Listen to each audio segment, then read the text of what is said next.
네, 첫 번째 큐브의 키워드는요. 누가라는 키워드를 가지고 왔습니다.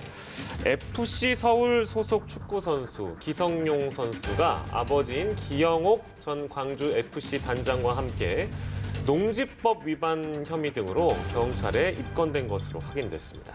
기성용 선수는 이번 땅 투기 의혹과 관련해서 SNS를 통해 공식 입장을 내고 사과했는데요. 관련 내용 두 분과 짚어보겠습니다.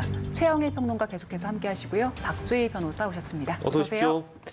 네, 기성용 선수와 기성용 선수의 아버지죠. 기영옥 전 광주 FC 단장 입건이 됐습니다. 어떻게 된 일인지 좀 그 맥락을 좀 살펴보기 위해서 내용을 들어봐야 될 것 같네요. 박주희 변호사께서 설명해 주시겠어요? 네, 축구선수 기성용 씨와 기 씨의 아버지는 2015년부터 2016년까지 58억 원을 들여서 광주 금호동 일대에 있는 농지를 사들였습니다. 그런데 네. 잘 아시다시피 우리나라는 그 경자 유전의 원칙이 굉장히 엄격하게 적용되는 나라라서 농지는 농사를 짓는 사람만이 이제 구입을 할 수가 있거든요. 네. 근데 구입했다라고 하는 2015년과 2016년을 살펴보면 그 당시에는 기성용 선수가 영국에서 활동하던 때였거든요. 그래서 상황만 봐도 그 농사를 지을 수 없는 상황이라는 게 좀 명백한데 그래서 농사를 지을 목적이 없는데도 허위로 취득한 거 아니냐. 그래서 농지법 위반이 아니냐라는 혐의를 받고 있고요. 예. 또 하나는 이렇게 이제 농지를 취득했으면 농지로 사용을 했어야 되는데 현재 이 중장비들 차고지로 지금 사용을 하고 있거든요. 그래서 이거를 이제 허가를 받지 않고 무단으로 형질 변경한 거에 대해서도 예. 이 불법 형질 변경에 대한 혐의도 받고 있습니다. 예. 네,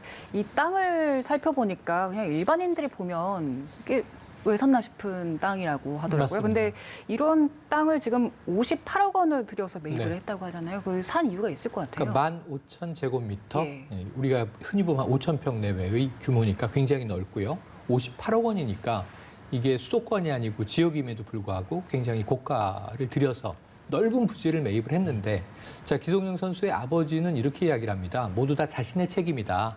기성용 선수의 이름으로 영농 계획서가 제출된 것도 기 선수는 몰랐던 것이고 내가 한 것이다라고 이제 이야기를 하면서 네. 이것은 나중에 기 선수의 이름을 딴 축구 센터를 건립하기 위한 부지이다.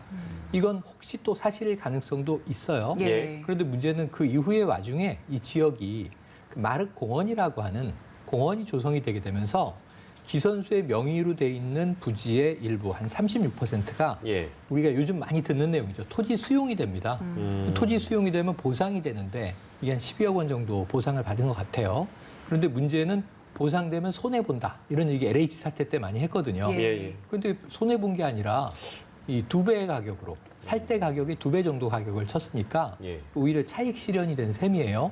2015년, 16년에 매입했지만 이 땅은 공시지가 기준으로는 2배 이상 올랐고 예. 호가 기준으로는 한 4배 가까이도 올랐다. 이런 얘기가 있으니까 어쨌든 땅 가격은 많이 오른 셈이고 인근에 또 이제 이 공원 시설까지 들어와서 그럼 토지의 가치도 높아졌겠죠. 예. 그래서 과연 이제 이 축구센터 건립 계획이라고 하는 것이 신빙성이 있는 것인지는 또 이 기선수와 그 부친 쪽에서 입증을 해야 될 것으로 보여집니다. 예. 네. 뭐 아무튼 축구 센터를 짓기 위해 매입했다. 이제 이런 주장이 있었던 것도 사실입니다만 또 이 땅의 경우에는 뭐 그렇게 하려면 국방부 허가가 또 필요하다고 그렇죠. 하는 부분도 있기 때문에 아무튼 여러 가지 이제 의혹들이 제기됐고 이제 그 입건이 됐기 때문에 경찰이 들여다보게 될 텐데 어떤 부분을 좀 중점적으로 보게 될까요? 일단 지금 기성용 선수 같은 경우는 농사를 짓겠다라고 해서 이제 그러면 농사를 지으려면 영농계획서 같은 거를 작성을 해서 내야 되는데 네. 지금 지금 상황 자체가 해외에서 체류하고 있는 상황에서 이런 영농계획서를 낸 것 자체가 이거 허위가 아니었느냐. 그래서 농지법이 농지를 취득할 목적이 부정한 목적으로 취득하려고 했던 목적이 아니냐 이 부분을 좀 살펴봐야 될 것 같고요. 지금 평론가님께서 말씀 잘 해주셨지만 이 구입하고 나서 갑자기 이 민간으로 개발하는 계획으로 바뀌었어요. 그래서 뭐 그 7차선 도로가 생기기도 하고요. 그 다음에 뭐 공원도 생기기도 해서 굉장히 을 실현할 수 있는 이 계기가 됐는데 이 취득 과정에서 혹시 정보를 취득하는 데 있어서 뭔가 혹시 불법적인 요소가 없는지 예. 그것까지 아마 경찰은 살펴볼 것 같습니다. 네, 일단 기성용 선수는 사과는 했지만 투기 혐의에 대해서는 선을 그었거든요.